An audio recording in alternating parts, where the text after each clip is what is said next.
MBA, MCA కోర్సులలో admission కోసం నిర్వహించే ఐసెట్ 2026కు అన్ని ఏర్పాట్లు చేసినట్లు సెట్ కన్వీనర్ అల్వాల రవి తెలిపారు. ఈ పరీక్షను మహాత్మాగాంధీ యూనివర్సిటీ రెండవసారి నిర్వహిస్తోందని తెలిపారు.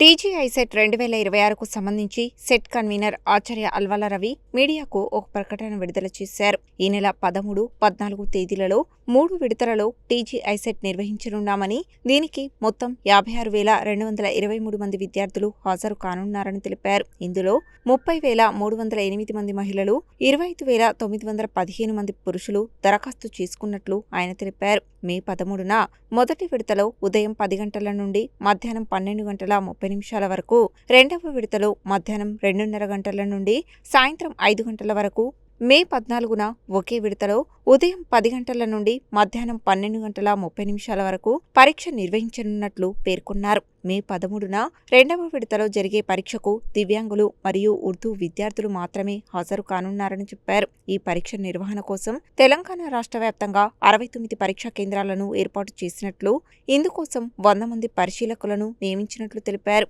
మొదటి సెషన్లో పరీక్ష రాసే విద్యార్థులను ఉదయం 8:30 నుండి, రెండవ సెషన్లో జరిగే పరీక్షకు హాజరు కానున్న విద్యార్థులను మధ్యాహ్నం 1:30 గంటల నుండి పరీక్షా కేంద్రంలోకి అనుమతిస్తారని, మొదటి సెషన్ విద్యార్థులను ఉదయం 9:45 తర్వాత, రెండవ సెషన్ విద్యార్థులను మధ్యాహ్నం 1:45 తర్వాత ఎట్టి పరిస్థితుల్లోనూ పరీక్షా కేంద్రాలలోకి అనుమతించబోమని స్పష్టం చేశారు. టీజీ ఐసెట్ను రెండవసారి నిర్వహిస్తున్న మహాత్మాగాంధీ యూనివర్సిటీ పారదర్శకంగా, పకడ్బందీగా నిర్వహించేందుకు అన్ని ఏర్పాట్లు చేసినట్లు ఆయన తెలిపారు.